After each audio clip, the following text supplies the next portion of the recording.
Shalom, shalom, shalom, Israel. First off, giving all honor and praises to the Most High and to His Son Yahushua. Capt. Benaniyah coming to you with the Battle Axes of the Most High. Coming to you with another first day of the week breakdown.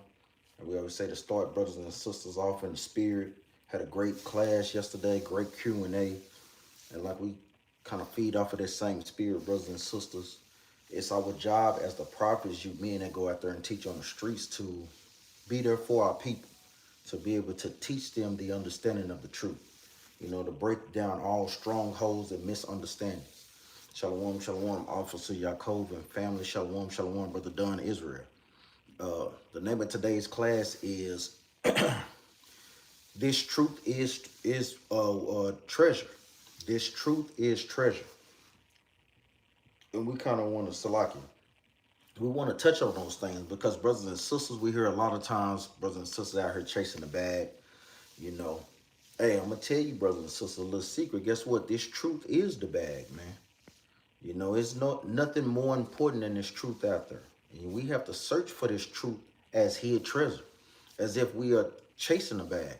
Shalom, shalom, Sister Keo, Brother Daniel, Sister Mary Houston, Sister Lydia, First Lady. Shalom, shalom to you brothers and sisters out there. And say the name of today's class is This Truth is Treasure. And we have to keep these things as so. And we say we want to kind of cover these things. And like we say, like we always do, the Q&A, any questions that brothers and sisters may have, any comments or anything, open up. No brothers and sisters been seeing things transpiring. See the brother, little 11-year-old Israelite, you know, get shot down by the police. You know, all praise to the Most High God that he made it. But we're steady seeing judgments being brought about on the earth. Most High God is showing us who our enemies are. And brothers and sisters need to understand that this treasure is what our people need to understand why they're going through the things that they are. You know, first precept we're going to open up with, let's go to the book of Isaiah, chapter 33 and verse 6. Because we got to understand that this truth is the treasure that we need to be chasing out. You know, brothers and sisters out here chasing money, cars, clothes, women. No, this is what you need to be chasing in these last days, man. This is the book of Isaiah, chapter 33 and verse 6. I'm going to start at verse 5. The book of Isaiah, chapter 33 and verse 5. The Lord is exalted, for he dwelleth on high. He had filled Zion with judgment and righteousness. So the Most High God is exalted. And what better way to exalt the Most High God is by searching for his hid treasures. Meaning what? The deep understanding of the scriptures. The true understanding of the scriptures. Not going into Christianity, not going into these religions, but the understanding that the Most High God is trying to convey to us. Verse 6, and wisdom and knowledge shall be the stability of thy times. Meaning what? When you're searching after God's wisdom, and you obtain his knowledge, guess what? That's what makes you stable in his walk, brothers and sisters. You're able to what?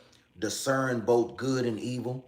You're both able to discern if brothers and sisters have particular spirits on them that they're dealing with. This knowledge just goes beyond just understanding the scriptures. Most High God is literally giving us the deeper understanding on how to read spirits, how to discern spirits, how to guard yourself from particular spirits, whether it be in your household, in your marriage, whether it's brothers and sisters in a congregation, whether it's family and friends, or whether it's co-workers at your job. Most High God has given us all that understanding. And by these things, that's how we'll have stability in these last days. Verse 6 again from the top. And wisdom and knowledge shall be the stability of thy times. And strength of salvation, the fear of the Lord is his treasure. And that's the treasure that, guess what, brothers and sisters need to be trying to obtain. The fear of the Lord is his treasure. When you fear God, that means you do what? You keep his commandments. And this is plain and simple. The Bible from Genesis to Revelation is only about what? The Israelites, and about us what? Keeping his commandments.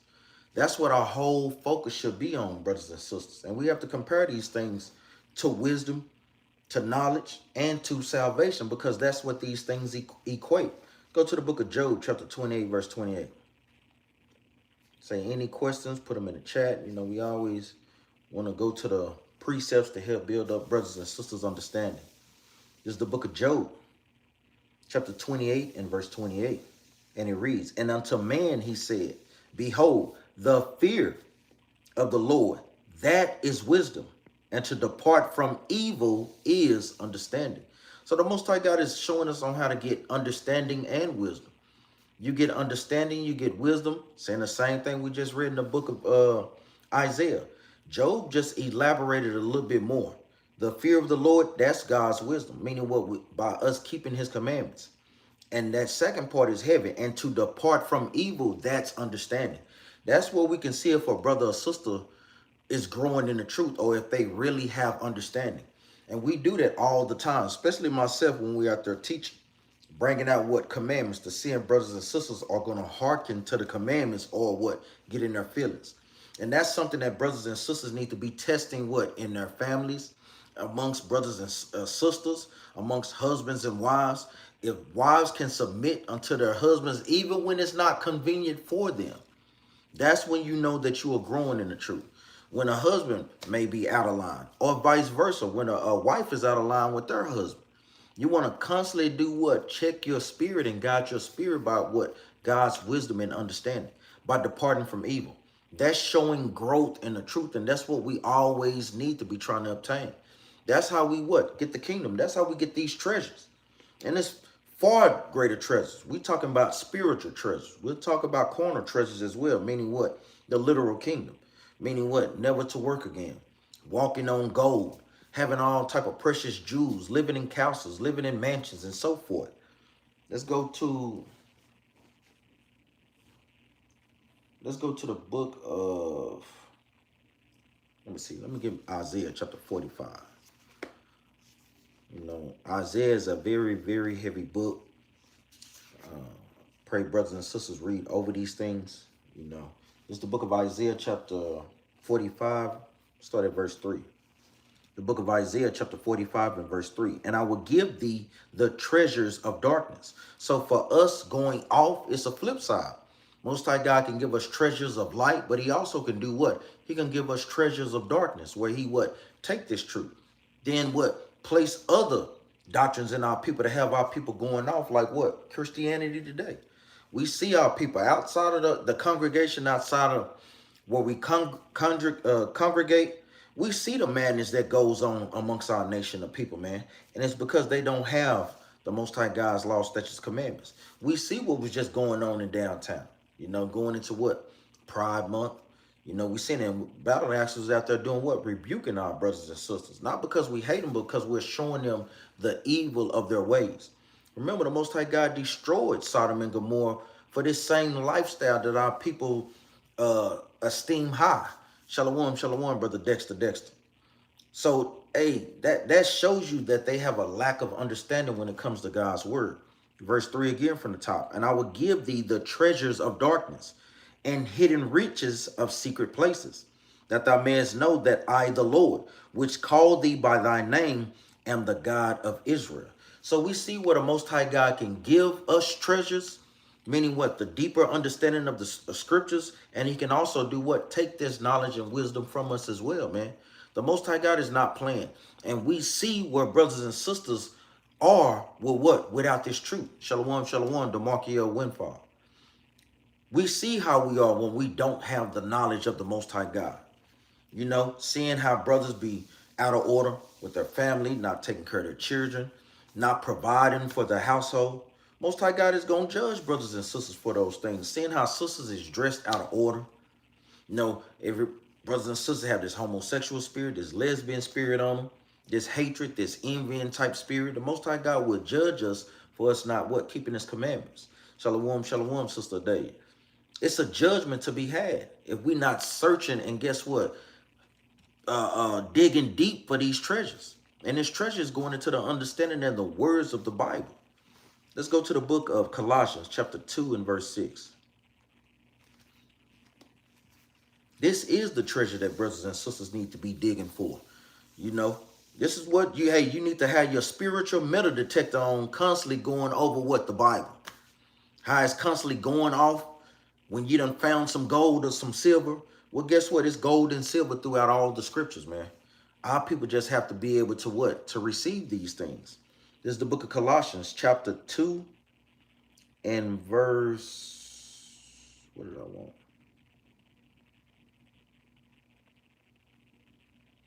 Let's start at verse 1. Remember, these are the epistles of Paul. These letters were written to the Israelites that were scattered in places of Colossians, going into Asia Minor. These are not white folks, what our people believe and what our people have been force-fed up in Christianity. I'm going to start at 1 verse 1. This is the book of Colossians, chapter 1 and verse 1. And it reads, Paul, an apostle of Jesus Christ, by the will of God, and Timotheus, our brother, to the saints and faithful brethren in Christ, which are at Colossus, grace be unto you and peace from God our Father and the Lord Jesus Christ. So we see who this book is addressed to. Don't let a Christian take you somewhere, read Colossians chapter 2, verse 16, and then try to apply it to all nations, kindreds, and tongues. No, you always want to do what? Take them to the beginning of the chapter. That sets the tone and it sets the context. Who are the Israelites? The Israelites are who? So-called blacks, Hispanics, and Native Americans. That's who the Israelites are. That's who we be. And that's found in what? Psalms 148 and verse 14. Like we say, brothers and sisters, y'all know the precepts? Put them in the chat for other brothers and sisters that may not know. Matter of fact, let's get it. Because we know it be brothers and sisters tuning in all the time. They say like, share the video. You know, help share this truth, man. Help share this treasure.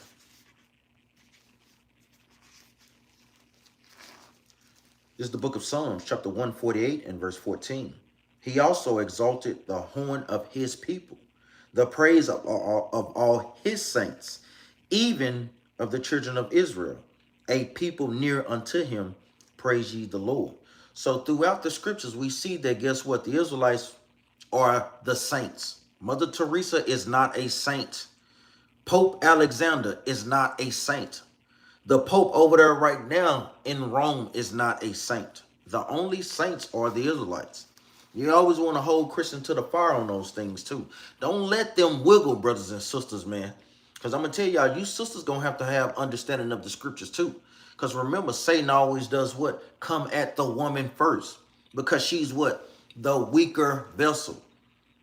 Sisters need to be up in there learning just as much as their husband is up in there. Especially single sisters that may not have a head, you know, or a husband. Hey, y'all have to learn these things, man. You single brothers, you married brothers, man. That's what this treasure is. Shalom, shalom, brother Enoch. How you doing, Doc? We need to search for these things constantly, man. Let's go back to the book of Colossians, chapter 2, and we'll start at verse 1. So we know the context. Even in chapter 2 is going into what? The Israelite that was scattered in Colossus. This is the book of Colossians, chapter 2, and verse 1. For I would that ye knew what great conflict I have for you, and for them at Laodicea, and for as many as have not seen my face in the flesh. Meaning what? It was many people that didn't get to see Paul. You know, because he had so much work to do traveling throughout all Asia Minor, going to these different places, going to Philippi, going to Colossus, going to Corinth, going into all these places to do what? Teach the Israelites that was scattered in doctrines, that was in a Gentile state of mind, the truth about Christ. Shalom, shalom, Aki and the fam. Verse 3, verse 2, that their hearts might be comforted, being knit together in love. What is being knit together in love going into? That's being on one accord with keeping God's commandments, man. Don't let Christians take y'all here and then, oh, that everybody's supposed to be knit together. Where in the scriptures did the Most High God have all nations dwell together? You see, during the time of Babel, he broke those things up.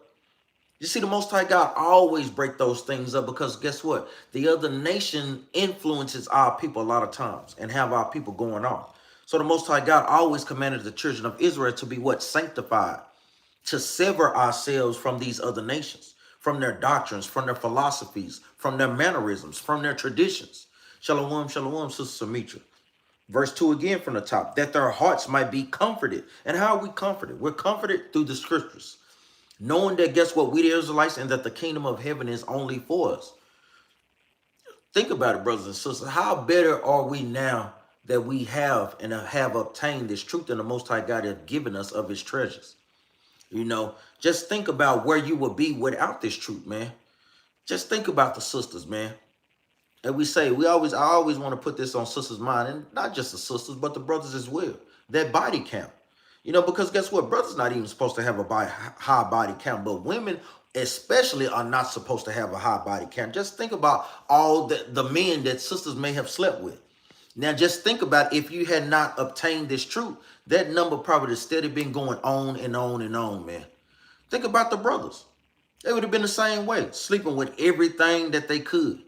You know, hey, Israelites, hey, you know, brothers, and they'll take anything. You seeing brothers with big back Becky.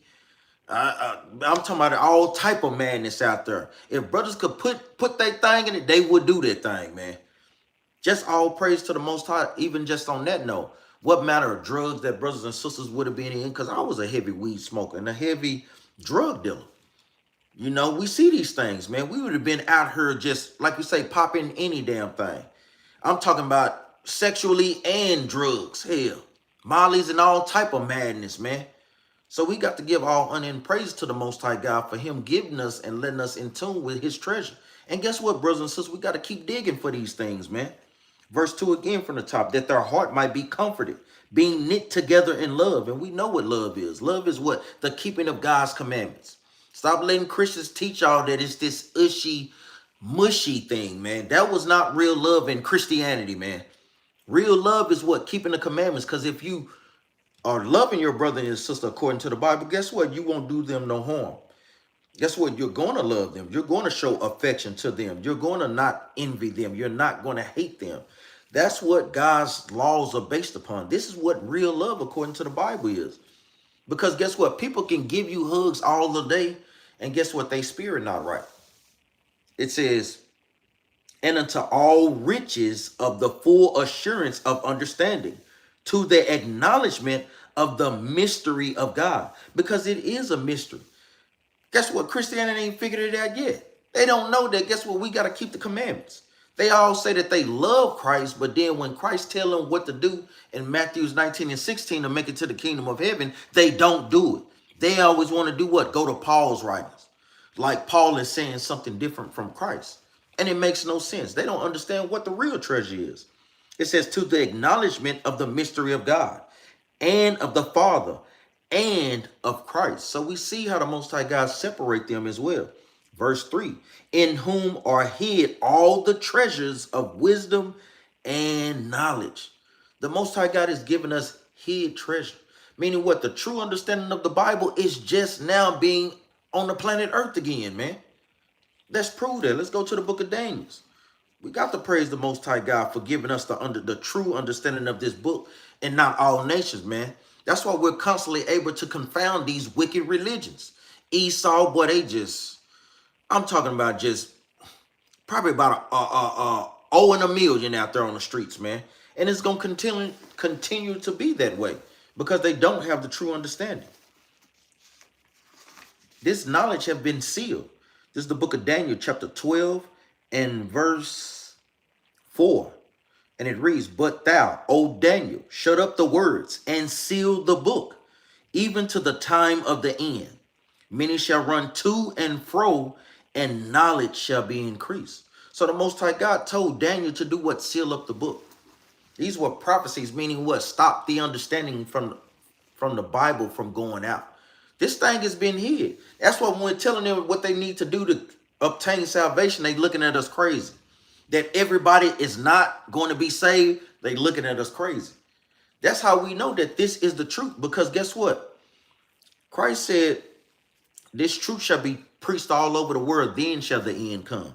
If Christianity was the truth, why haven't the end come yet? Christianity is every damn word. Everywhere, brothers and sisters. So this letting you know that these are the last days, and we're seeing wickedness on the planet Earth waxing worse and worse right now, man.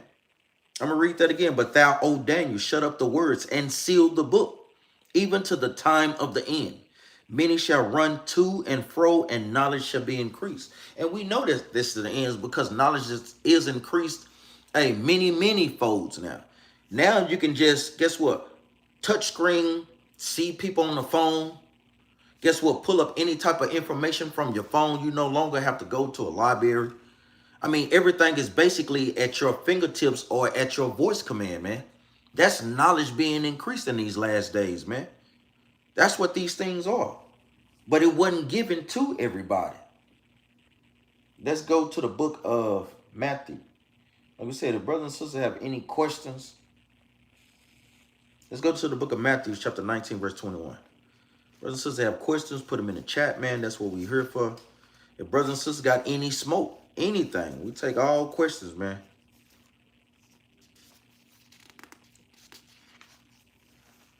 This is the book of Matthew, chapter 19 and verse, verse 21. This is the book of Matthew, chapter 19 and verse 21. Yahweh shall said unto him, if thou wilt be perfect, go and sell that thou hast, and give to the poor, and thou shalt have treasure in heaven, and come and follow me. So I'm going to jump back up a little bit, get a little bit more context, because we always read this. We always read these things. I know Chosen Line 12. What is the strange fire in Leviticus? Chapter 10 and verse 1. We'll get there. Let's go to the, let's get this right quick. Matthew chapter 19 and verse, we'll start up. Is the book of Matthew chapter 19 verse 16. And behold, one came and said unto him, good master, what good thing shall I do that I may have eternal life? So this man came to Christ and asked how to get salvation or eternal life. Make it to the king. Verse 17, and he said unto him, why callest thou me good? There is none good but one, and that is God. But if thou wilt enter into life, keep the commandments. And these things are plain. You know, from Luke chapter 18, verse 18, Luke chapter 10, verse 25, these things are plain. Christ is literally telling you plainly. And he ain't making a mystery. But you can see how now we read that and it becomes a mystery to guess what, people in Christianity. To a lot of people that don't and is not seeking for the real treasure of this Bible. Verse 18. He said unto him, which Yahweh shall said, thou shalt do no murder. Thou shalt not commit adultery. Thou shalt not steal. Thou shalt not bear false witness. Honor thy father and thy mother. And thou shalt love thy neighbor as thyself. So we'll literally read these things and Christians will literally think that it's only just these commandments. No, Christ just said those few commandments to sum up all of the law. That's all that this was. Let's prove that. Hold that precept. Let's go to the book of Romans right quick. Let's go to the book of Romans chapter 13 and verse 8. This is the book of Romans chapter 13 and verse 8. And it reads, owe no man anything but to love another. For he that loveth another had fulfilled the law. Because we know what? Love is the keeping of God's commandments. Verse 9. For this thou shalt not commit adultery. Thou shalt not kill. Thou shalt not steal. Thou shalt not bear false witness. Thou shalt not covet. And if there be any other commandment, it is briefly comprehended in this saying. Namely, thou shalt love thy neighbor as thyself. Love working no ill to his neighbor. Wherefore love is the fulfilling of the law. Christ was masterful in, guess what, abbreviating these few commandments and summing it up by what? Keeping all the law. And if there be any other commandments, it's briefly comprehended in what? In love. Because we know love is the keeping of God's commandments.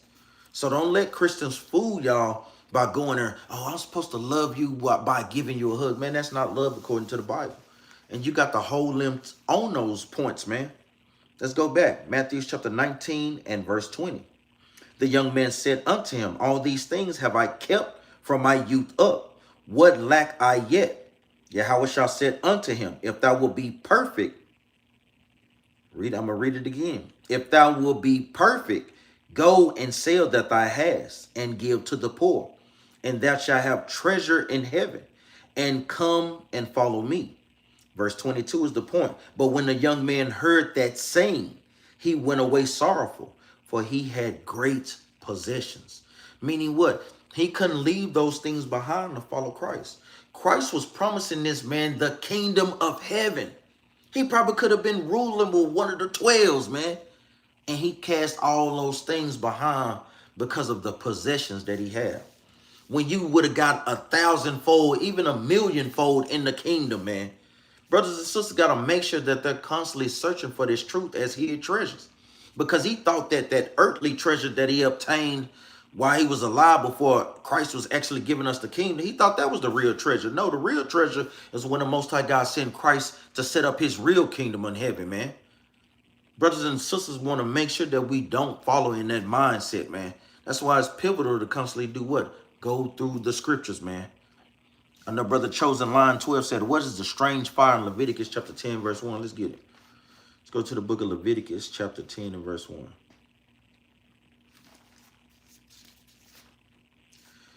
This is the book of Leviticus chapter 10 and verse 1. And Nadab and Abihu, the sons of Aaron, took either of them his censer and put fire therein and put incense thereon. So a censer is what the priests, the Levitical priesthood, would put incense in to burn the frankincense. Similar to what we do out there at camp and similar to other brothers that do at camp. It says, and put incense thereon and offered strange fire before the Lord, which he commanded them not. And all this is going into is what? It was specific ordinances that the Most High God commanded them to do and what not to do. That fire is going into a specific sacrifice, a specific incense that they was what? Supposed to burn. Most High God had the Levitical priests totally in order. And if they went outside those guidelines, guess what? That was an unacceptable offering to the Most High God. And a lot of times they was judged for these things. So the Levitical priests had to be point on point in order.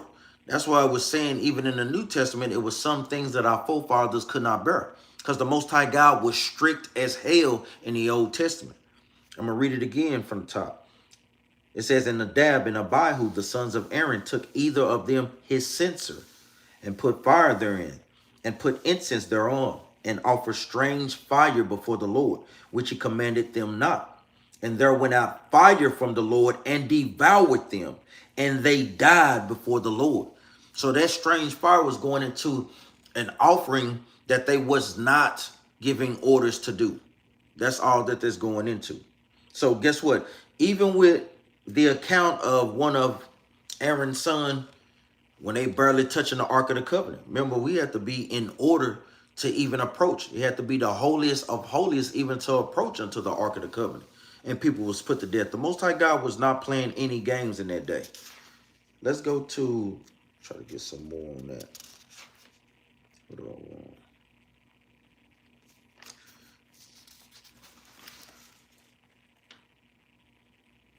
So when you're reading the book of Leviticus, going into the offerings, going into the burnt offerings, I'm going to read Leviticus chapter 6 and verse 8. And the Lord spake unto Moses, saying, command Aaron and his sons, saying, this is the law of the burnt offering. It is the burnt offering, because of the burning upon the altar all night unto the morning. And the fire of the altar shall be burning in it. And the priest shall put on his linen garment, and his linen breeches shall he put upon his flesh, and take up the ashes with the fire had consumed with the burnt offering on the altar, and he shall put them besides the altar. So the Most High God was doing what? Always giving them strict orders on how to do what? Bring up the sacrifices unto him. Remember, when we are doing and giving offerings to the Most High God and about his business, we have to be in order. You understand that, Brother Chosen Line 12? Shalom, shalom, Brother Uriah 12 Stones.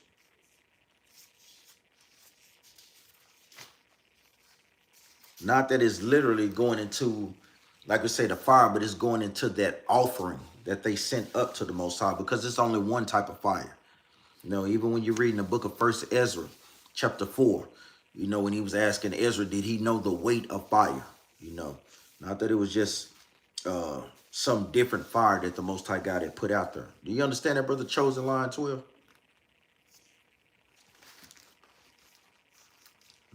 Let us know if you need some more precepts. But we want to make sure that we constantly do what? Constantly search for this treasure that the Most High God has given us. Let me see what.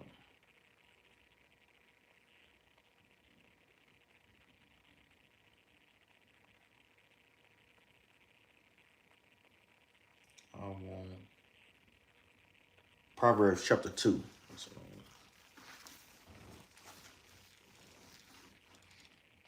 I'm going to say, make sure, hey, that you really understand. I know brothers and sisters may say that they understand and really may not. You know, we don't want brothers and sisters to be saying that they got it and if they really don't got it. You know, so we can give more understanding on that. You know, that's the point. Because I know sometimes we want to make sure that we're answering brothers and sisters' questions according to the scriptures. You know, that's the main thing. Let's go to the book of Proverbs, chapter 2 and verse 1. You know, this is a heavy chapter. You know, Proverbs, brothers that teach out there on the streets, you want to make sure that you constantly go over Proverbs and constantly go over Sirach. Those are precepts that brothers and sisters, that brothers can use out there on the streets. Sister Samitra, she got a question. Sister Samitra, Captain, in Job 42 and 6, why did Job say he hates himself? Let's get that right quick. Hold your precept in Proverbs. Let's go to Job.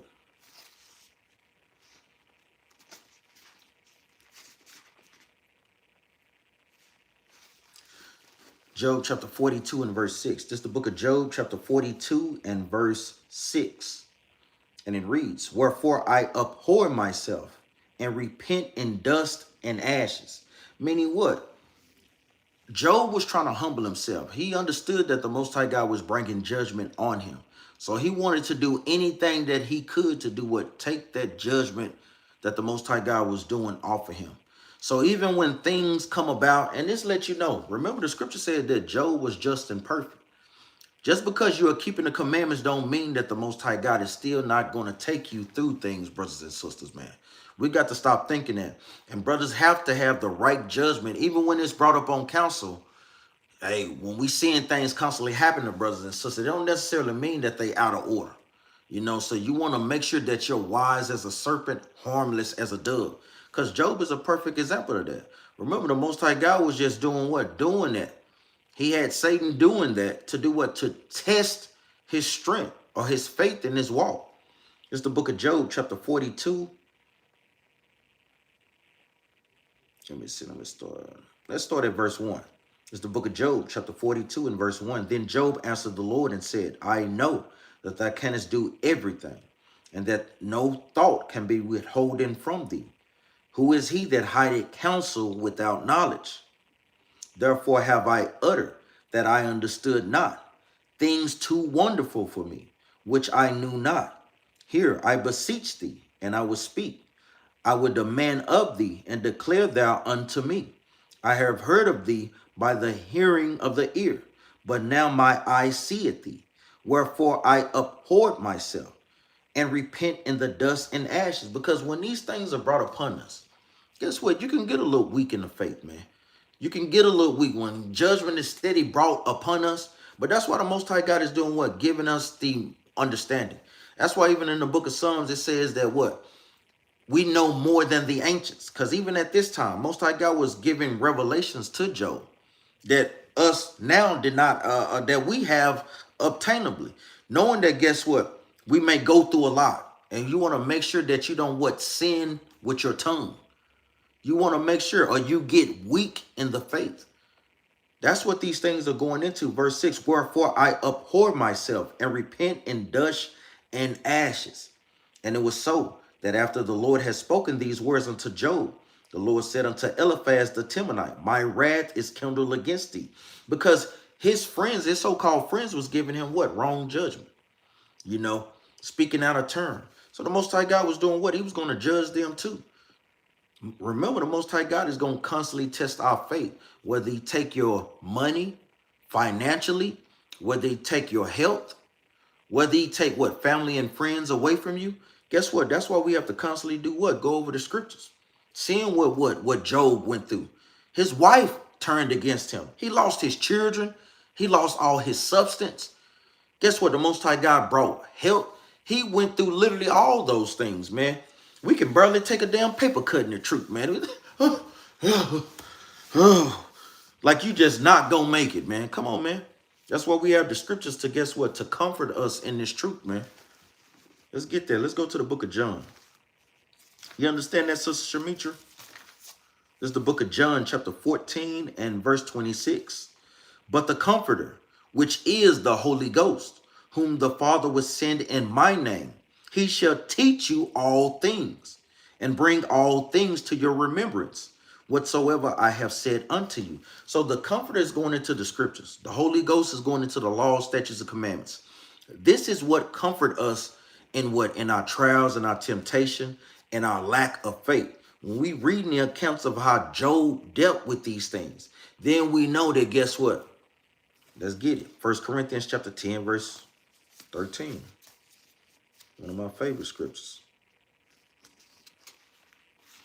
This is the book of 1 Corinthians chapter 10 and verse 13. There had no temptation taken you, but such as is common to man. But God is faithful, who would not suffer you to be tempted above that ye are able, but will the temptation also make a way to escape, that you may be able to bear it. So the Most High God is not going to put no more on us, brothers and sisters, that we cannot bear. Most High God knows the limit of each and every one of our spirit. What we can take, I'm going to put this much on him, but I'm not going to put that much because I know that's his breaking point. So us obtaining the understanding and this treasure, we know how to move in this wicked society. We know how to move when the Most High God jacks us up. And that's where brothers and sisters must get their what? Emotions and their feelings in check. Officer Yaakov, Proverbs chapter 28, verse 9, my favorite precept to bring out on the streets. That's right, Brother Damien, who are the people in Revelation 2, verse 9? Let's get it right quick. We all should know that one. That thing is plain. Esau try to flip the script. Let's see what the Bible say. This is the book of Revelation, chapter 2 and verse 9. And I know thy works and tribulation and poverty, but thou art rich. And I know the blasphemy of them which say they are Jews and are not, but are the synagogue of Satan. So before we had the understanding of the knowledge of the truth, our people was not out here calling themselves Jews. We were not calling ourselves Jews. It was only one nation of people that was known as the Jews or Jewish people. And that was the so-called Edomites, the Caucasians today. So let's go back over. Even when you read in chapter 2, when you read it verse 7, this is going into Israelites that were scattered in Smyrna. Remember, chapter 2, chapter 3 is going into the 7 churches of Asia Minor. Say it again, who are thy them? Make it. Ask that question again, So this is going into the Edomites that's in our homeland today. And there's key factors or context clues in the scriptures that let you know that. Let's read it again from the top. It's the book of Revelation, chapter 2 and verse 9. I know thy works and tribulation. Meaning what? The works that Christ is talking about is talking about us, what? Keeping these laws, statutes, and commandments. Talking about Brother Paul out there teaching to the 4 corners of the earth. Talking about Peter. Talking about the 12 disciples. Talking about the other Israelites that was trying to help wake our people up during these times. It reads, I know thy works and tribulation. And the tribulation that they went through. Paul was stoned. He said he got beaten with stripes. Hey, Paul was getting threatened. Many of the disciples, we have to do a class on that, was put to death in horrible ways, man. Some of them sawed in half. You know, brought much affliction upon, man. So it's showing you the tribulation. Ain't no other nation went through the things that we done went through as a nation of people. Let me see if I can find that precept. Bear with me, brothers and sisters. Yes, all praise to the Most High. I got to mark this down in my Bible. This is the book of Hebrews, chapter... I'm going to get straight to the point. The book of Hebrews, chapter 11 and verse 36, showing how what some of the disciples and some of the Israelites were put to death and how they went through certain tribulations. Many of them, how some of us going to go through when the height of Jacob's trouble hit. Jacob's trouble is coming, brothers and sisters. And that's what these classes are for, to do what? Prepare our brothers and sisters for the coming trouble that's ahead of our people. This is the book of Hebrews, chapter 11 and verse 36. And others had trial of cruel mockings, and scourgings, yea, moreover, of bonds and imprisonment. So you got like what we're going through. You see our people, cruel mockings is cussing our people out. Y'all Negroes ain't nothing. I hate y'all. What y'all doing for the people? Y'all not giving the people food and water. And they don't understand that we really are doing these things. It says, and others trial of cruel mockings and scourgings, yea, moreover, of bonds and imprisonment. You have brothers that have been locked up for this truth. And guess what? It's going to get worse and harder sentences. It says, they were stoned. They were sawn asunder, meaning what? They were cut in half. It says, were tempted. This is not talking about Esau, because guess what? They was the one doing it to our people. Verse 37 again, they were stoned. They were sawn asunder, were tempted, were slain with the sword. They wandered about in sheepskin and goatskins, being destitute, afflicted, tormented. Meaning what? We barely had any clothes to cover ourselves. We went through tribulation. It says, of whom the world was not worthy. They wandered in deserts and in mountains and in dens and in caves of the earth. All these, and these all, having obtained a good report through faith, received not the promise. So it's showing you that, guess what? These are the Israelites that what? That went through, guess what? Tribulation. It's not talking about the so-called white man. These things are plain in Revelations 2 and 9. Let's read it again.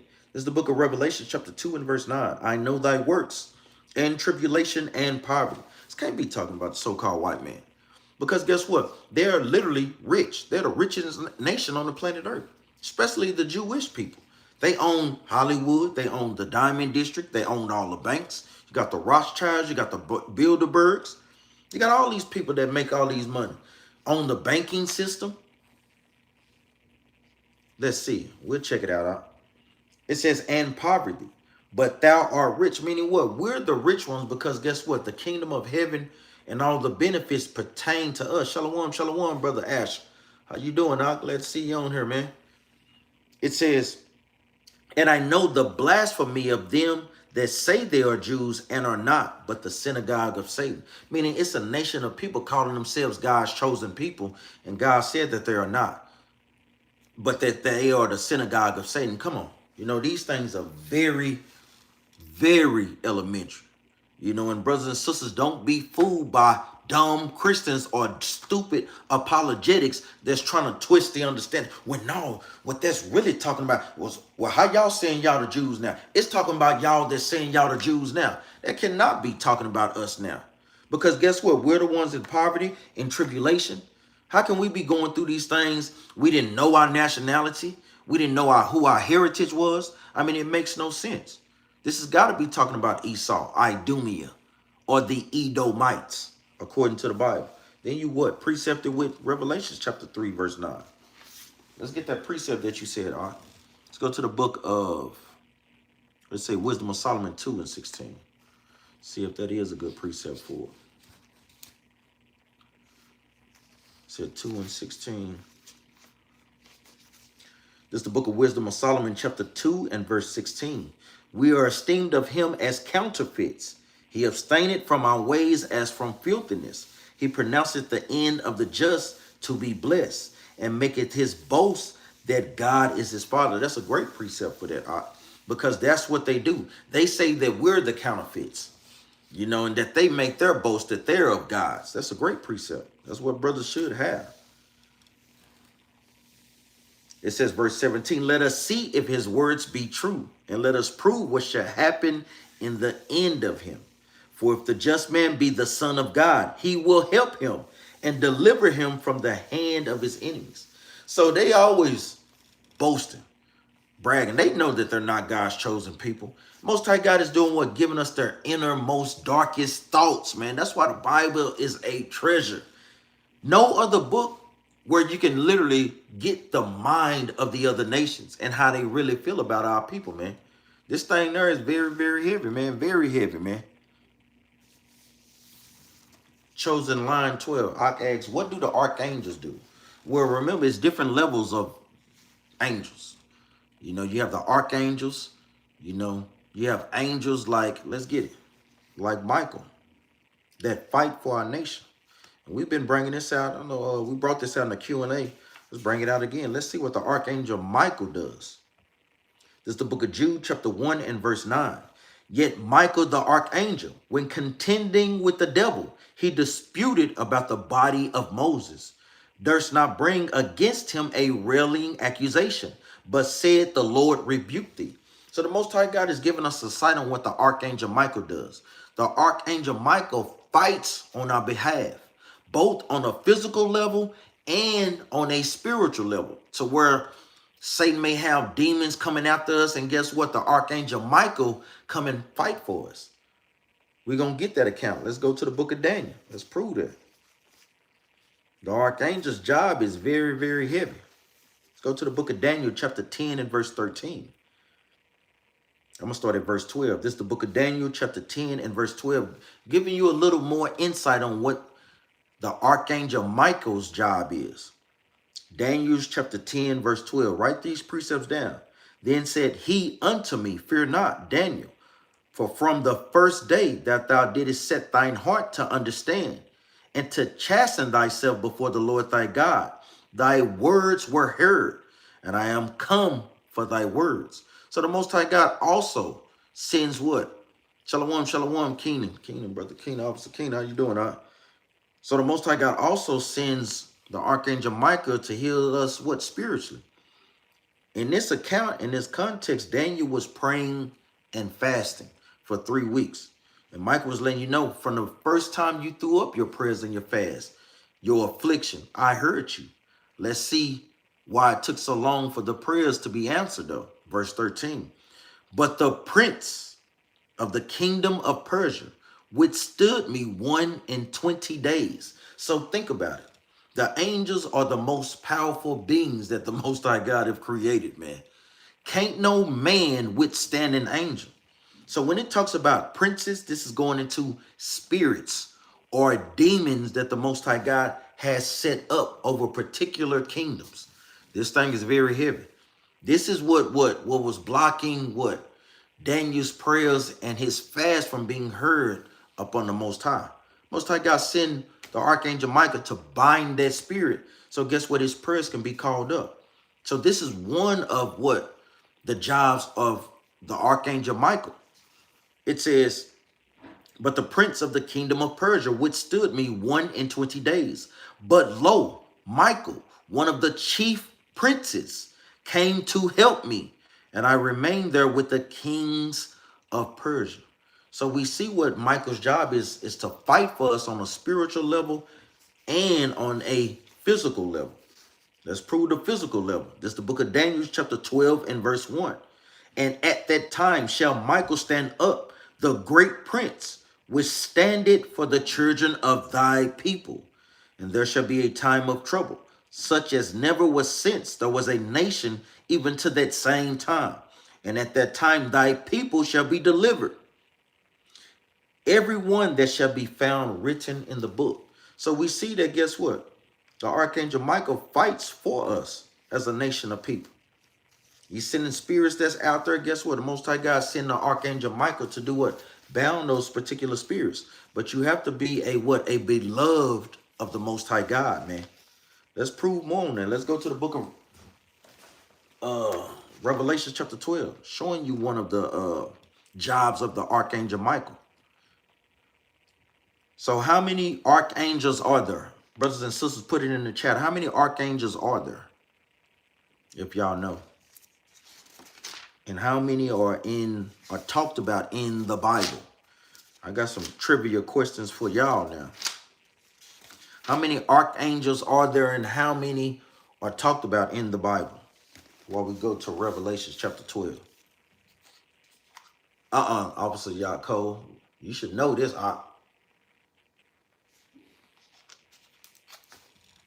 Not 3. Be more specific. How many archangels are there in all, and how many, remember that's a 2-part question, and how many are there talked about in the scriptures? So we just gave you one with Michael. I'm going to continue on. Brothers and sisters can put it in the chat. This is the book of Revelation chapter 12 and verse 7. And there was war in heaven. Now when it talks about there being war, all praises, Officer King, it's 7. Sister Mary Houston, nah, I can't even give it to you. Be more specific. How many are talked about? Remember, it's a two-part question. So Brother Keenan got it right. It's 7 archangels in the Bible. But how many does the Bible talk about? This is the book of Revelations, chapter 12 and verse 7. And there was war in heaven. When it talks about war in heaven, it's different meanings of heaven in the Bible. This is not talking about no DeMarco windfall, not one. When it talks about war in heaven, remember, it's different understandings of heaven. It's not talking about in the third heaven where the Most High God dwells. Because if the angels was coming against the Most High God, that would mean that the Most High God don't have his kingdom in order. Heaven that it's talking about is rulership on the planet Earth. All praise. Sister Lydia got it. Sister Lydia said 7. She got the whole question. Brother Keenan had the first part. Sister Lydia said 7 total, but we have the name of 4 in the scriptures. So Sister Lydia was right on that. That girl good. Damn, that girl good. But like we say, brothers and sisters want to make sure that they take notes. We cannot stress these things enough. As you know how I get down, I want to make sure that brothers and sisters are actually learning what the Most High God put on our hearts to teach y'all, man. Yeah, I'm telling you, hey, them Battle Axe sisters ain't no joke, man. Sister Lydia ain't even took it farther. She done even named them. You you brothers that be teaching out on the streets, y'all better write them things down, man. She got Michael, Gabriel, Raphael, Uriel. So all praises with that. We still going into who? Into Michael. It's the book of Revelation, chapter 12 and verse 7. And there was war in heaven. Michael and his angels fought against the dragon. And the dragon fought and his angels, and prevailed not. Neither was there a place found any more in heaven. So it's going to come a time where Christ come with the Archangel Michael and with his legion of angels to guess what? Fight against America. We're going to see these things. Shalom, shalom, Tazadak Yasharala. How you doing, Ak? Tazadak, glad to see you, Ak. So even like we said, there are 7 archangels. And guess what? The Bible only talks about 4 of them in the Bible. Now, let's prove it. So we gave you what the job of the Archangel Michael is. His job is to fight both spiritually and physically for the children of Israel. And we went to a lot of witnesses. Now let's go to the book of Tobit to see how many is spoken of. To prove how many is spoken of in the scriptures. Let's go to the book of Tobit. This is why it's very important to take notes in your scriptures. This is the book of Tobit, chapter 12 and verse 15. And it reads, I am Raphael, one of the 7 holy angels. I'm going to read it again. I am Raphael, one of the 7 holy angels, which present the prayers of the saints, and which go in and out before the glory of the Holy One. So this is like a 2-part answer. Tobit is letting us know that Raphael is a what? One of the archangels. And what, according to this scripture, what is the job of the archangel Raphael? What is Raphael's job? Brothers and sisters, have these precepts lined up. What is Raphael's job? And we say, we're not on here just to shucking job. We're on here to actually learn, man.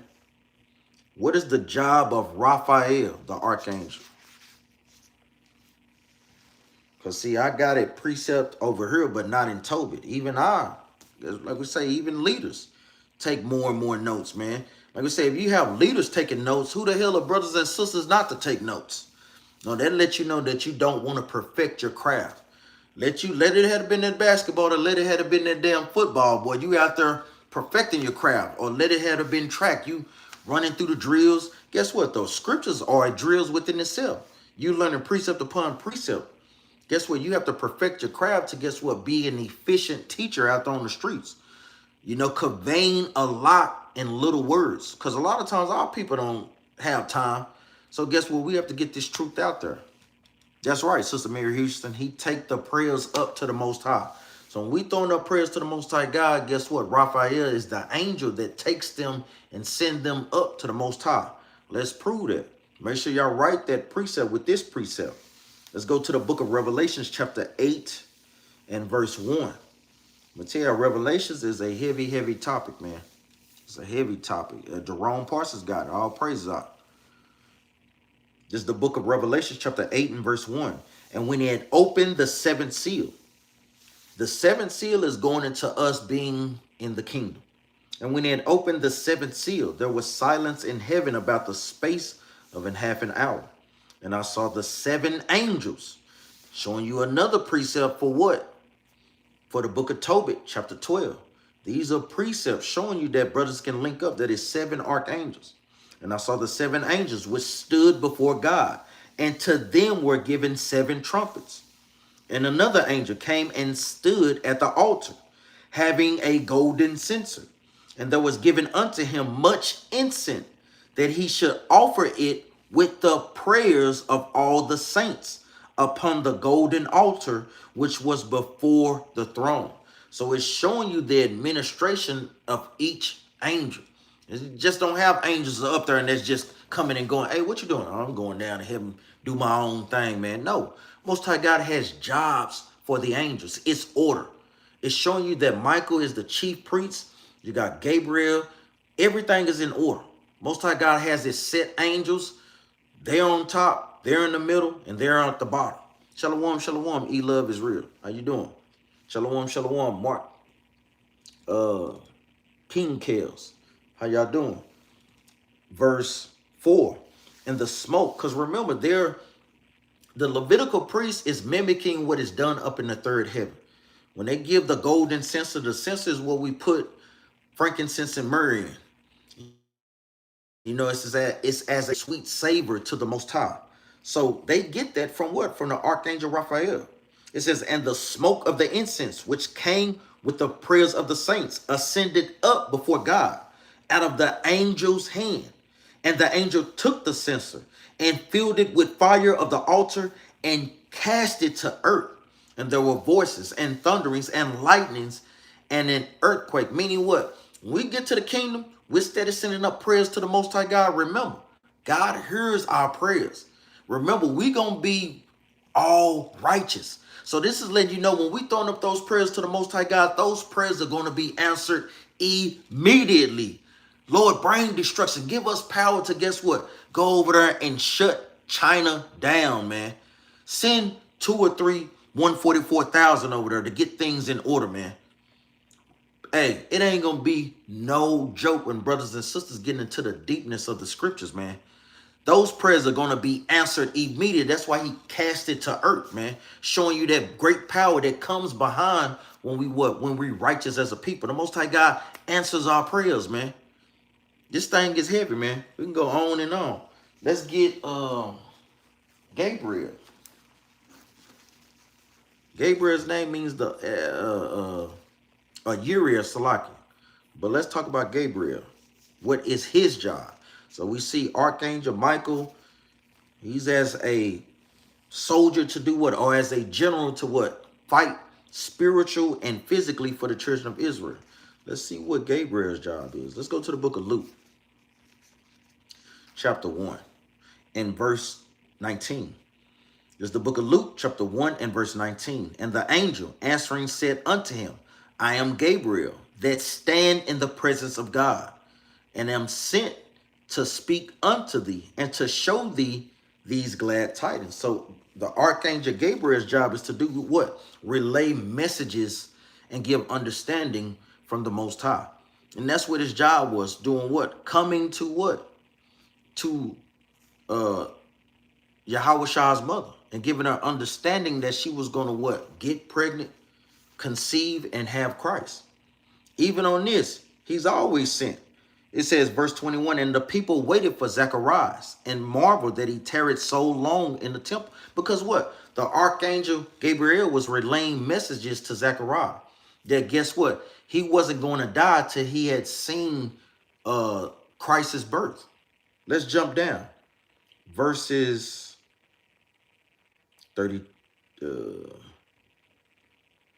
26. And in the 6th month, the angel Gabriel was sent from God into a city of Galilee named Nazareth, to a virgin espoused to a man whose name was Joseph, of the house of David, and the virgin's name was Mary. It didn't say that, guess what, Gabriel came in and hollered at Mary, hey, Mary, let me see you. You know, you looking good, girl.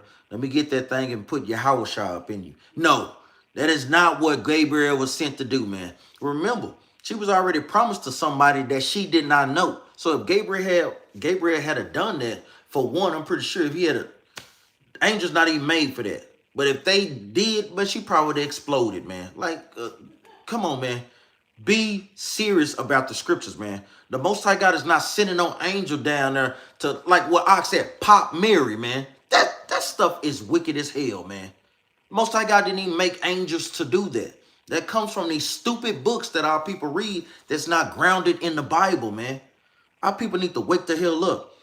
Verse 28, and the angel came unto her and said, hail, thou art highly favored. The Lord is with thee. Blessed art thou among women. And when she saw him, she was troubled at his saying, and cast in her mind what manner of salutation this shall be. And the angel said unto her, fear not, Mary, for thou hast found favor with God. And behold, thou shalt conceive in thy womb, and bring forth a son. How do a woman conceive? She conceives by what? Having sex. That is the only way to bring forth children. We cannot be stupid when it's concerning the Bible. You knew all the way up until this time how women got pregnant, but all of a sudden when it comes to Mary, no, people lack that understanding. No, it's the same understanding, man. It says, verse 31, and behold, thou shalt conceive in thy womb, and shalt bring forth a son, and shall call his name Jesus. So Gabriel was sent to what? To relay important messages and prophecies to what? To our nation of people on how they should move in the world. So we got Michael that fights for our people. Got Raphael that sends up the prayers. You got what?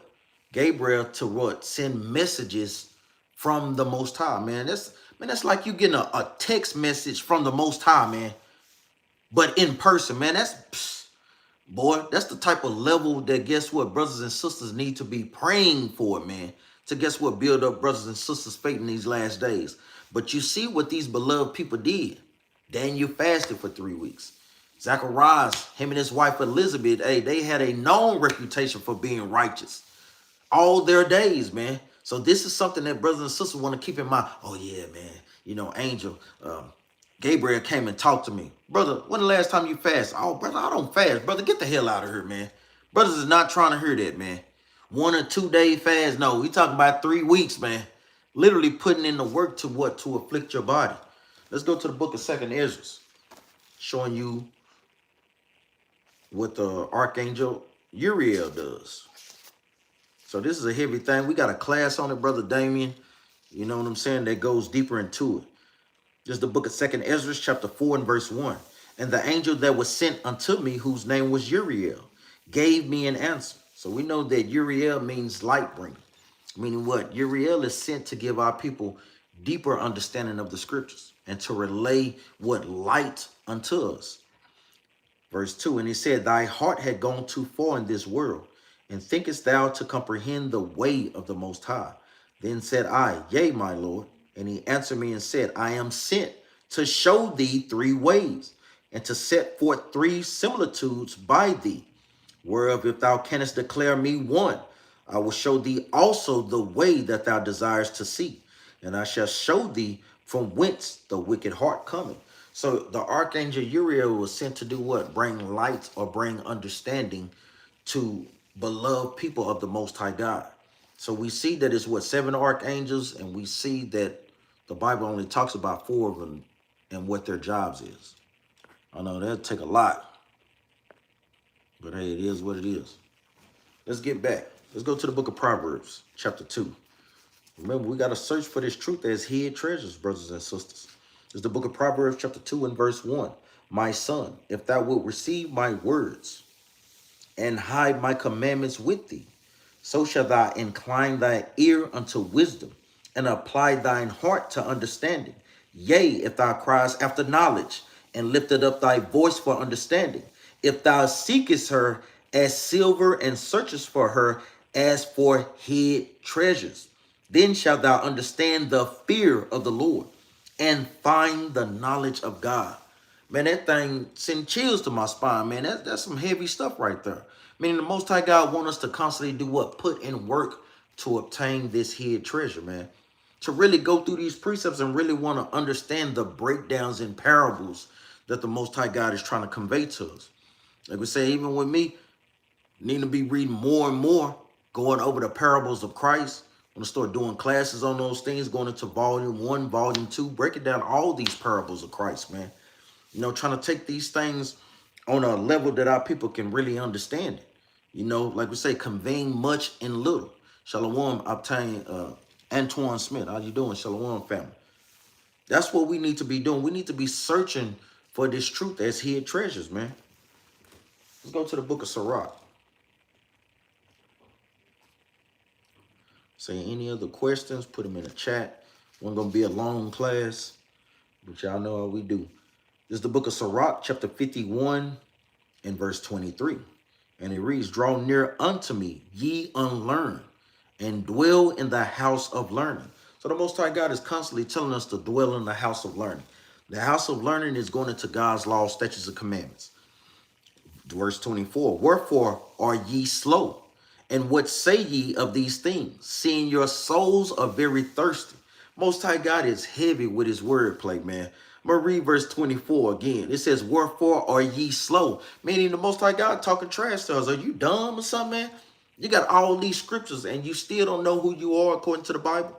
I got all my prophets out there teaching y'all on the corners, showing y'all who y'all are, and y'all still acting slow out here, man. I'm going to tell you, some of our people are slow, man. And some of our people love to be in that particular type of mentality too. Our people don't care because they feel like it's no hope. The Most High God is showing you hope when he's showing you young brothers out there on the streets. Never have people seen a group of young black and Hispanics and Native Americans out there teaching the Bible. When have you ever seen that? Brothers out there with gold teeth, gold chains. Most High God literally do what? Take brothers from the hood to go get more brothers from the hood. Because what? We're able to relate to our people. To show them that, guess what? Brother, you can stop smoking weed. I used to do that, and I don't do it no more. Neither do I want to go back to it. Brother, I used to sell drugs, but neither do I want to go back to it. I used to whore the sisters out, but neither do I want to go back to it because guess what? I know who I am. A king, a princess, a prince don't carry don't carry themselves in any type of manners. When you know that you have the royal blood of the Most High God chasing through your veins, you don't want to act but a certain way, man. You want to be different from everybody else, man. And our people love to be the same as Esau. When they constantly trying to chase and follow after what you do, they see it, but a lot of times our people just don't perceive it or really truly understand it. It says, wherefore are ye slow? And what say ye of these things? Seeing your souls are very thirsty. Meaning our people want the knowledge. You see them constantly on YouTube, but they're searching for the wrong knowledge. Many times I tell my brother those things. Don't do those things because that's the way the Most High God took me. He took me the long way. He took me through politics, starting with Obama. As you know, we all happy when we see a black man getting a presidency. Then I started to understand politics. And then he took me through Egyptology, through ancient aliens, through history. And I see how the Most High God was literally building me up. Then he brought me to this truth. And now I see like, hey, none of those things matter because every time I would go into those things, they would always reference the Bible. And I'm like, why? If they don't believe the Bible, why the hell y'all keep bringing up the Bible? And the Most High God let me know that, guess what? That's because this book is the only true book on the planet. So I try to show and give brothers and sisters that experience, don't even go into that stuff. Don't even waste your time with Egyptology. Hell, we're not even Africans. You know, this Bible has given us so much treasure in these last days. They would say understanding geography. You know, a lot of times our people don't know where nothing is on a damn map. Where? They don't know nothing but where Oak Cliff is. To the south? Oh, yeah, I'm going to go across the bridge. I'm going to go to the south, man. Brother, it's more places in the world than that. Just like our people with catfish. There's more fishes in the sea. Esau only give our people catfish, the most unclean fish. People got to open up our minds, man. Verse 25, I opened my mouth and said, buy her for yourselves without money. Meaning this truth is not for sale. It's free, brothers and sisters, man. All the Most High God wants you to do is what? Attend your ear. Read. Open up your mouth and eat these words up, man. It says, put your neck under her yoke and let your soul receive instructions. She is hard at hand to find. This thing is something serious, brothers and sisters. I'm going to read verse 25 again. I opened my mouth and said, buy her for yourselves without money. What precepts do brothers and sisters have? We don't went over this many times. Shalom, shalom. Look at Bat Israel. Nakut. Sorry if I'm butchering your name, sis. Shalom, sis. You know, my sisters on here, brothers on here, put these precepts in the chat. I want to know if y'all been paying attention and writing in your Bibles, man. You got brothers, you get on them damn battle axes. Brothers been doing good, man. You need to see brothers writing more and more in their damn Bibles, though. Precept upon precept, man. Like we said, you get that tap on your shoulder when we in a heated battle. Brothers can't go to the precept. Negro, because that's because you're not writing in your Bible. That's how we know we the Israelites, man. We a bunch of hard-headed Negroes, boy. Who got the precept for Sirach chapter 51? Nobody don't have it? Brother Dan, you got that precept, Ak? See what you got on that thing, man. Uh-oh. All praise, man. Right on cue. Brother Daniel, Sister Mary Houston. Let's get there right quick. Let's go to the book of Isaiah chapter 55 and verse 1. All praise. Someone right on cue. That was the spirit. This is the book of Isaiah chapter 55 and verse 1. Ho, everyone that thirsted, come ye to the waters, and he that had no money, come ye buy. The waters is going into what? The wisdom and knowledge and understanding of the Bible. When you read the book of Ephesians chapter what? Chapter 4 and verse 26. That's what this is going into. Matter of fact, let's get there. So water is not literally talking about H2O. It's talking about what? Spiritual waters that we need.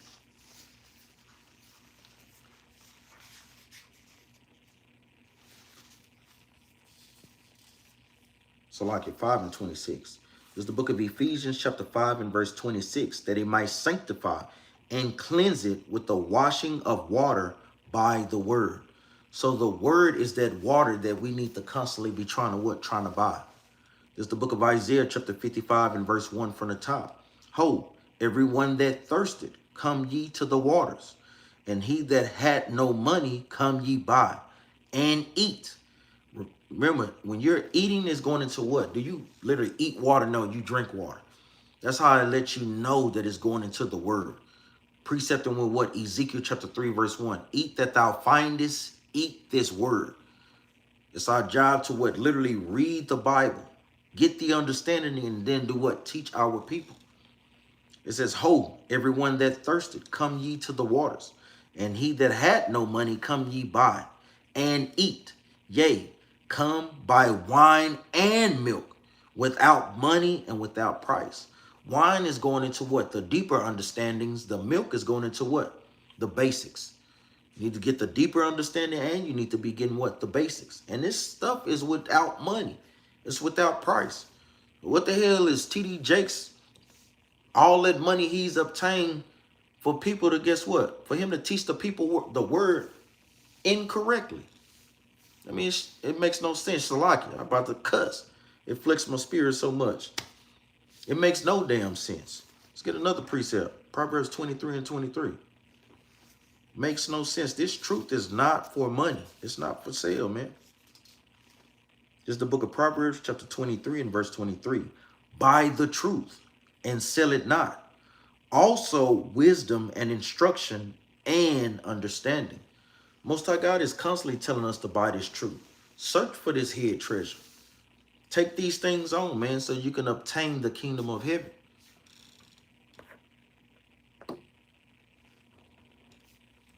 Any questions that brothers and sisters may have? Any questions? Like I said, it wasn't going to be a long class. But you know how we can get into it and, hey, really be going.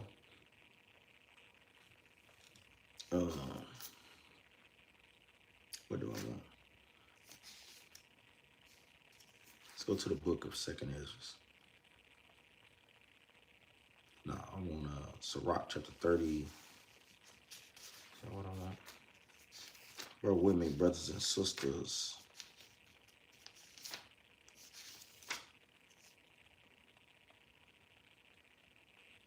39 and 1. You know, one of my favorite precepts as well. This is the book of Sirach, chapter 39 and verse 1. But he that giveth his mind to the law of the Most High, and is occupied in the meditation thereof, will seek out the wisdom of all the ancients, and be occupied in prophecies. It says, he will keep the sayings of the renowned men, and where subtle parables are, he will be there also. He will seek out the secrets of grave sentences, and be conversant in dark perils. This is to let you know when your level of understanding is growing. You know, you start to talk in a way like the scriptures say in parables, and be conversant in the scriptures, meaning what? Your conversation should be the scriptures. You'll notice how a lot of times your family members not going to want to be around you because you what? Constantly talking about the Bible. You know, Chosen Line 12 says, why have the classes been short recently? I mean, it just be led by the Spirit. Now, don't get me wrong. I'm going to tell you, my classes be long, you know. And I don't think that that's entirely accurate because we literally had like a 3-hour Q&A class yesterday. So, hey, remember, if that's short to you, hey, brothers, we can go even longer. You know, we can do this all day, but we can't because, you know, we have families, you know, we have children, have a job to go to. We wish we could do these things all day. You know, that's what we were really trying to obtain to do. We can literally worship the Most High God without fear of losing your job. Nakut Bot Israel said, Oak Ridge, Tennessee, I'm the only Hebrew Israelite in my family in this city. Awakened 2019, Christianity all my life. Please pray. Y'all raise a man up here. And guess what? I'm going to tell you, sis, throw those prayers up that the Most High do those things. But a lot of times we may think that we're alone, and I'm going to give you a precept on that. I'm pretty sure it's other Israelites there. You just may not have encountered them. And I'm going to prove that. Most High God always keep small remnants of our people everywhere. Always. And I'm going to prove that. I mean, if brothers and sisters got extra questions, I mean, hey, sure. You know, we can go to the precepts. You know, it's not a thing, whether it be smoke or anything. You know, I'll literally give, you know, that's how we literally put in the work. And we love going through the scriptures anyway. Like we say, it's not just helping y'all, brothers and sisters. It helps us as well to keep fresh on precepts. You know, that's a way that we help one another with certain topics that come up. I'm going to prove that, sis. This is the book of Romans, chapter 11. I'm going to start at verse 1. I say then, had God cast away his people? God forbid. For I also am an Israelite, of the seed of Abraham, of the tribe of Benjamin. God had not cast away his people, which he foreknew. Wot not ye what the scripture said of Elias, how he maketh intercession to God against Israel, saying, Lord, they have killed thy prophets, and digged down thine altars, and I am left alone, and they seek my life. So the Most High God is giving us an example on how we're never alone. Even Elias thought during the time of 1 Kings 17, when y'all read that history, he thought that he was alone during the time of Ahab and Jezebel. Wicked people. He thought he was alone because they was killing off the prophets. Let's see what the Most High God said. Verse 4. But what saith the answer of God unto him? I have reserved to myself 7,000 men who have not bowed the knee to the image of Baal. Meaning the Most High God always have remnants of his prophets over the four corners of the earth. Most High God always have a remnant. So you never know, sis. That time that you probably didn't think, they're around, sis. Like we say, Most High God set these things up in his time. You know, just because you hadn't seen them don't mean that they're not there. Verse 6. Verse 5. Even so, then at this present time, also there is a remnant according to the election of grace. So the Most High God is letting us know, even at this time, it's a remnant. But like you say, keep throwing up those prayers that the Most High God, guess what, show you. Shalom, shalom, twin. How you doing, How you doing, Glad to see you on here. Like I said, that's what our job is, to literally go through the precepts. You know, Brother Antoine Smith, do you have any tricks of the trade for remembering precepts? Yeah, we do. Let's go to the book of 2nd Ezra. Like we always say, if brothers and sisters don't have an apocrypha, you do not have a complete Bible. Stop listening to these people, man. This is not a complete Bible. I'm going to prove it to you, because even if you buy a 1611 King James, guess what's in it? The Apocrypha is in it. Who told these nation of people, or the Edomites, or the so-called white men, to take these things out of the Bible? It's a judgment to be had for tampering with God's words. So, brothers and sisters need this, man. This goes into the Greek captivity. Remember, Israel went through 7 major captivities. It went through the Egyptian captivity, which was about 2000 BC. They went through the Assyrian captivity, which was about 721 BC. They went through the Babylonian captivity in 586 BC. They went through the Persian and Mede captivity in 538 BC. They went through the Greek captivity from approximately 330 BC to 170 BC. This is where that captivity is talked about in the Bible. That's where you go to Galatians 3:28, for there is neither Jew nor Greek. You know, and Christians will take that and run with it. Like those are the only 2 races of people God is saving. Whereas other races in the Bible, why didn't God name them? Because it's not literally talking about them. It's talking about the Israelites that were in what? A Gentile or Greek state of mind. Similar to our people today. We call ourselves African American, and we never know where these terms come from. We tell brother, you Israelite. Nigga, no, I'm not, nigga. Nigga, I'm an American, nigga. I'm an American citizen. Brother, no, you not, brother. You know, you were Israelite. Because guess what? That was not your nationality that you had before you got off those slave ships. Because no, it's not a coincidence that people is out here teaching this understanding. But brother asks how to remember Bible verses. Officer Keenan should know this precept. Let me see if he's still watching. Officer Keenan, what's the precept to having a good memory in the truth? See if he could put that thing on. Shalom, shalom, Capt, shalom, family. Barak Israel, shalom. Yeah, we can get that next for you. Let me see if brothers can be quick on the trigger. This is the book of 2nd Ezra, chapter 14 and verse 39. And it reads, then opened I my mouth, and behold, he reached me a full cup, which was full as it were with water. But the color of it was like fire, meaning going into the word. Because the word, the true understanding of the Bible is like fire. Meaning what? It burns people up when we're speaking the truth about the Bible. When we literally tell sisters that they cannot wear pants according to the Bible. What? We can't do what? God don't care about me wearing pants. Sister, if he didn't care, why did he put it in the Bible? See, our people love to pick and choose what things they want to do in the Bible. No, nigga, I don't kill people. You know, I may sell a little drugs. That's how I thought. You know, I sell a little drugs. What's the harm in selling little $20 bags or $10 bags? Hell, I'm making it affordable to the people. Hell, you can come and get a 2 for $15 that time. I ain't killing nobody. Guess what? I was destroying the mind of our people because I wasn't keeping them sober. So we got to watch out for that. What you mean still learning, Officer Keenan? You know that precept, because I know you take good notes. 2nd Ezra chapter 14, verse 39 and 40. I'm going to read it again from the top. Then opened I my mouth, and behold, he reached me a full cup, which was full as it were with water, but the color of it was like fire. And it's going into the understanding of the scriptures. Verse 40 is the point. And I took it and drank. And when I had drunk of it, my heart uttered understanding. Letting you know that it wasn't what? Really water. Because when you drink water, yes, it may keep you refreshed. But when you drink of this water, you're able to what? Utter understanding.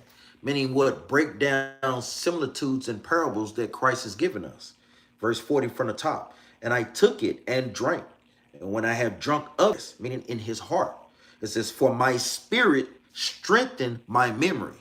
So I hope that you caught that out. When you strengthen your memory, your spirit in this truth, that in tunes does what? Strengthen your memory. You know, by you constantly going over and over precepts, that's what helps you to remember. Like I always tell brothers and sisters, me and my wife, when I first came into the truth and trying to slowly get back to that, we used to do flashcards. You know, put precepts on the cards and put the write out the precepts. And I will go through those and have a quiz me on those things. What is love? Love is 1 John 5 and 3. John 14:15, 2 John chapter 1, verse 6. Wisdom of Solomon chapter 6, verse 18. And you constantly do these things on a repetitive level. You know, it's not because you old, brother. I'm old, brother. No, damn it. You strengthen your spirit. And guess what? These things are repetitive. I'm going to tell you, a lot of times people want to remember precepts, but they're what? They're not actually putting in the time and work to what? To make themselves to have themselves a good study habit. So you understand, Antoine Smith, you want to make sure that you strengthen your spirit. You strengthen your spirit by reading. You strengthen your spirit by praying and fasting. You know, that's how you strengthen your spirit. Then in tunes that strengthens your memory. Barak Israel, shalom. Can you please give me a proper understanding of Matthew 15 and 11? Let's get it right quick. You know, this is the precepts that Christians always love to go to justify them for eating pork. They always go to all these scriptures. Acts chapter 10. Go to 1 Timothy chapter 4. Oh, now God changed that. We can eat pork. Never did the Most High God say that you can eat pork. Oh, well, he created everything that's good. Nigga, God made roaches. I don't see you around here barbecuing roaches. And some Negroes get slick. I will eat a roach. You a damn lie. Stop playing, man. God created, guess what? Horses. I don't see you out here eating horses. He created cats and dogs. Are you eating that? Well, you might be eating it up in some of these Chinese restaurants. You never know. But God created these creatures for their purpose. Every creature that God created has a purpose. Some creatures were created to eat. Some were not created to eat. This is the book of Matthew, and this is what this is going into. This is the book of Matthew, chapter 15, verse 11. Not that which goeth into the mouth defileth a man, but that which cometh out of the man, this defileth a man. So it tell you, Most High God don't care about you eating pork. It said, not what goeth into the mouth. That don't defile a person. Let's see what the context is. Let's see what the topic it is they were talking about. Let's jump up to verse 1. This is the book of Matthew, chapter 15 and verse 1. Then came to Jesus scribes and Pharisees, which were of Jerusalem, saying, why do thy disciples transgress the tradition of the elders? For they wash not their hands when they eat bread. So this is the subject matter. This is the context, brothers and sisters. This has nothing to do with eating unclean food. The context was, why do they transgress the tradition of the elders? So our people, the scribes and the Pharisees, put the traditions of elders over the commandments of God. They was coming to Christ like washing your hands was a commandment of God. This is what this is talking about. Washing your hands before you eat. Like I've been saying, it's good hygiene, but it is not a law of the Most High God to wash your hands before you eat. That's a tradition, just like Christmas. That's a tradition of man. That is not Christ's birthday. Nowhere in the Bible does it tell you to celebrate Christmas. You got scriptures in the Bible that tell you not to celebrate Christmas. And then what our people say, oh, I just do it for the kids. No, brother, you doing it for yourself and the traditions of man as well. Verse 3, but he answered and said unto them, why do you also transgress the commandment of God by your traditions? So Christ was straight cutting them. Like, that's not a commandment, but why do you break God's laws for your traditions? And that's the same question we always ask people. Our people want to do what they want to do and think that they gonna get into the kingdom of heaven. Most High God has given us the guidelines. Then when you get up there in that day, God, I didn't know. And like we always say, you're a damn lie. He gonna play it back in your mind because I had them breaking these things down. You just wanted to do what you want to do. And it's the same thing our children doing this as parents know. You know, you have those children, they want to do what you want to do and still think that they should get whatever they want. No, you only get what you want when you do what I say. And it's the same way with the Most High. So remember, brother Barak Israel, the subject matter is what? It's going into traditions of man. The traditions that they was trying to force upon Christ was going into what? Washing your hands before you eat. That's what Christ was saying in verse 11. I'm going to read verse 11 again. It's the book of Matthew, chapter 15 and verse 11. Not that which goeth into the mouth defileth a man, but that which cometh out of the mouth, this defiled the man. Let's see what Christ is talking about, what goes into you that defiles you. Let's jump down, verse 18. And you literally answered your own question with verse 18. But those things which proceed out of the mouth come forth, Salaki, come forth from the heart, and they defile the man. For out of the heart proceed evil thoughts. So the Most High God is letting you know the things that our people take in is evil thoughts. This is going into sin. Verse 19, for out of the heart proceed evil thoughts, murders, adulteries, fornication, thefts, false witness, blasphemies. These are the things which defile a man. But to eat with unwashing hands defileth not a man. Even Christ summed it up. This is what it was talking about, that our people eat. Meaning what? Our people eat up sin. When you eat up sin, that means a lot of times you're what? You're acting upon that sin. Sin is what? Sin is the breaking of God's commandments. When you read from Genesis to Revelation, the Bible is only about keeping God's commandments. The blessings that you receive when you keep them, and the judgments you receive when you break God's commandments. And it's only to the Israelites. How can Christians read Israel, Israel, Israel throughout the Bible, but God is for all people? I mean, a lot of times our people are just dumb as hell and don't understand what they're reading. So do you understand that, Brother Barak Israel? It's talking about washing with not washing your hands before you eat. It has nothing to do with pork. I'll pray 2 Peter 2 and 12. Okay. No, it is. Oh, a different king. Okay. Shalom, Brother Yahweh. That's another king. Okay. All praise, Capt. Jerubbaal. You understand that, Brother Barak? All praise. I know, Officer Kenny, you know, boy. We're gonna straight pounce, boy. But any other questions before we get up out of here? Any smoking, anything? A lot of times, remember, watch out for Christmas. God gave us a dietary law on things that we could eat and things that we cannot eat. Just because we have the New Testament, that did not change God's commandments. Remember, God does not change, brothers and sisters, man. So he's not going to allow us to break his commandments. You know, that's just crazy. So we know all the scriptures that they go to try to justify them for eating unclean food. You know, God made the pig for a purpose. The pig was created to be the garbage disposal of the earth. Catfish, shrimp, crab, and lobster was created to be what? The garbage disposal of the seas, the oceans, and the rivers.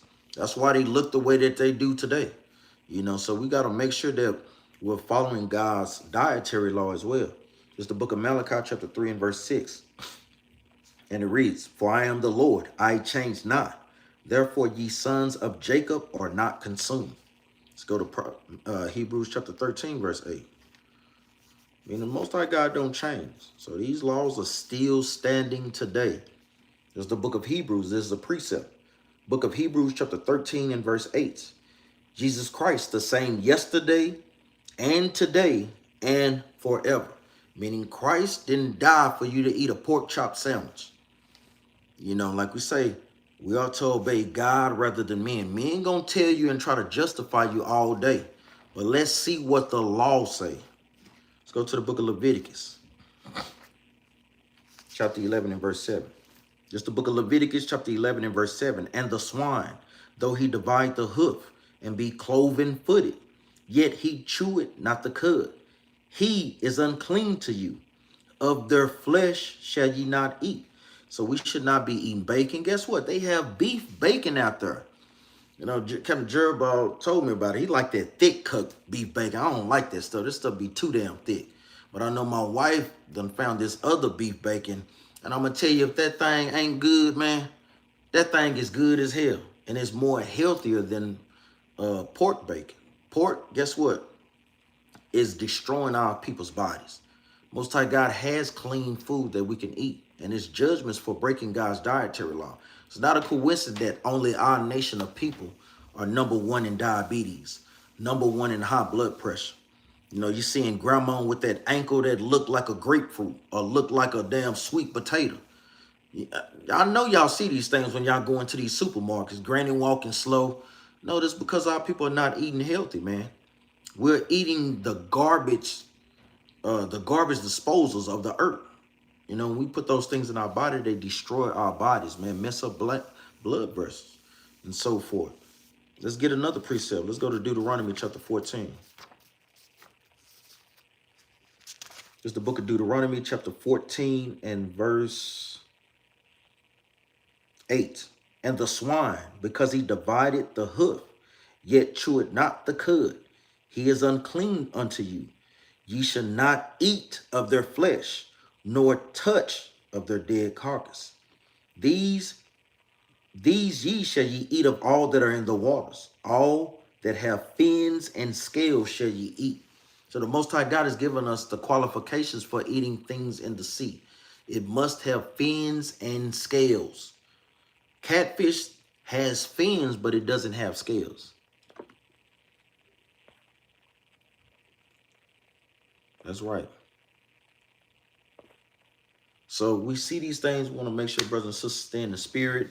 Stay searching for the treasure, meaning the understanding of the scriptures. Tune in to the channel. You know, reach out to us. You know, we can always do. Yes, when it talks about touching unclean animals, it's talking about touching them to eat them. Because remember, you can have pigs on your farm because they will do what? They eat up the trash around your farm.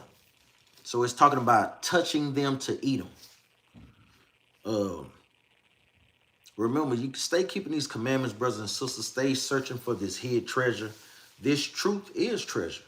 You know, the truth is going into what? Psalms 119, verse 142. Is keeping the law, statutes, and commandments. All these things, when you read in the text, they go back to keeping God's commandments. Wisdom is the commandments.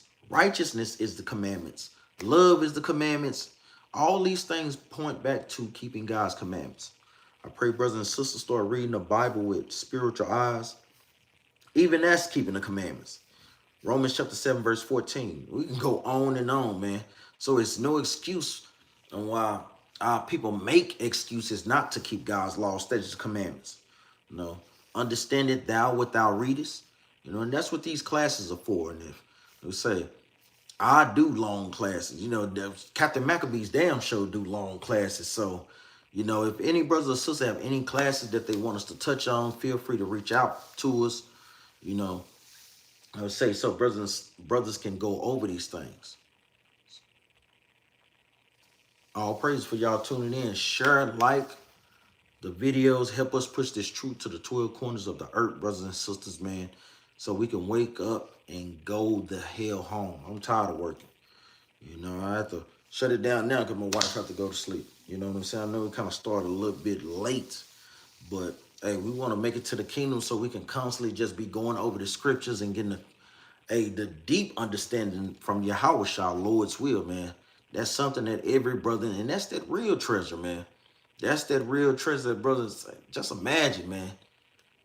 We in the kingdom and Christ, the master teacher, is literally breaking down everything. Not only breaking it down, but giving us visuals on those things, man, where he opened up our mind and we literally see Adam and Eve falling in the beginning. Seeing about what? How we rose and fell as a nation all the way up until this time. Seeing who we are in the regeneration. Man, that's some deep, deep stuff, man. It says, for the love of Yah, can I share with you a link to a book that's uniting Yah's people across camp lines? Yeah, but I'm going to tell you, we already have it, huh? You know, it's called the Bible, brother. That's what's uniting God's people across camp lines, because I'm going to tell you, you may have, like IUIC, they may not do unity camp with brothers. But guess what? When we see brothers, we always shalom brothers. When you gain more and more understanding of the truth, you understand how brothers operate within a particular camp. They do it for their own purpose, and we understand that. You know, we're saying, so we got the book that we need for uniting the camps. It's called the Bible. You know, now we use other historical books that filter through the Bible, but we got what we need, brother. So if you ain't finna tell, what you finna tell me? For the love of Yah, what's the book, brother? Give me the book title. Let's see what the book is.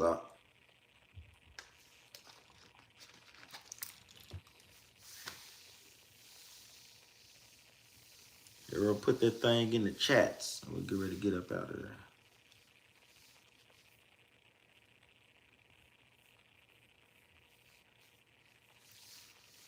Let me ask you that. Is it the Bible? It should be the Bible. We always tell brothers and sisters to keep the commandments of the Most High.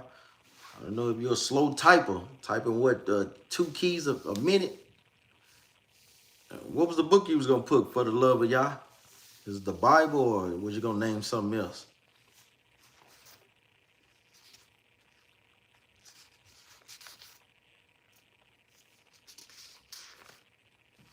We always tell brothers and sisters to keep the law, statutes, commandments. So we always love to end with a commandment. We hear a lot of times our people say that we love God, but guess what? Love is an action word. We have to literally show God that we do love him.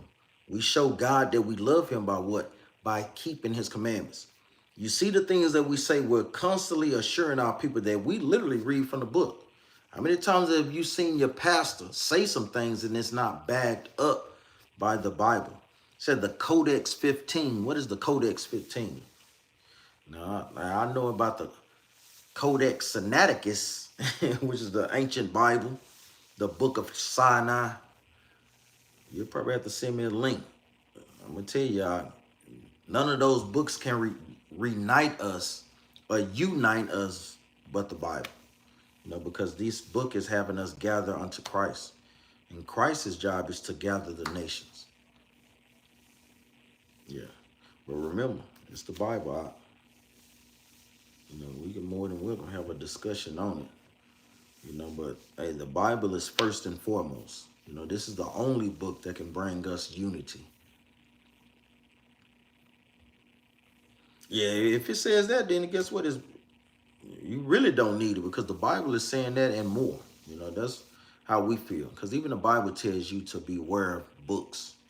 You know, I know a lot of times Esau, not to say that Esau has wrote that book, but Esau is always putting out other books to get our people to turn away from the Bible. You know, it's always another book out there to keep you from reading this book. You know, this is the only book that's going to give us salvation. Like how we read in the book of Ecclesiastes, chapter 12, verse 12. Most High God is giving us warning. Isaiah, chapter 34, verse 16. Seek ye out of the book of the Lord and read. No one of these shall fail. So we always tell brothers and sisters to keep the commandments for the love of Yah. The Codex Sinaiticus is the manuscript. What are you saying? But no, I don't think he was talking about. That's what I said, Brother Dexter. I'm telling you. But the Israelites be ready to pounce, boy. They be ready for some smoke, boy. No, Dexter. I said the Codex Sinaiticus. We know that that's going into the Bible. He said the Codex 15. So I know that's not what he was talking about. I'm pretty sure he's talking about another book. Yeah. But we always tell brothers and sisters to keep the commandments, so we always love to end with a law. Let's go to the book of Deuteronomy, chapter 5 and verse 6. For all people that say that they love God, loving God is an action word. You must show God you love him by what? By keeping his commandments. Stop listening to these preachers that's telling you that the laws are done away with when it's not backed up in the Bible. Now, I guarantee they're not going to go to what Christ said for you to obtain the kingdom. They're going to always try to go to Paul's writings. Like Paul said something different from Christ. A lot of times, all the times, they do not understand Paul. It's the book Deuteronomy chapter 6 and verse 5. And thou shalt love the Lord thy God with all thine heart, and with all thy soul, and with all thy might. And these words, which I command thee this day, shall be in thine heart. So that's what a commandment of the Most High God is, to love him. And that's basically summing up all the commandments in that one command.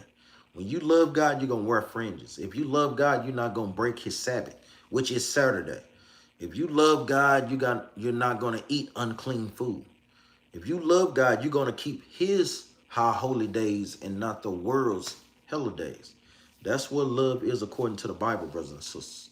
And with that, Give all honor and praises to the Most High and to His Son Yahushua, saying, Shalom.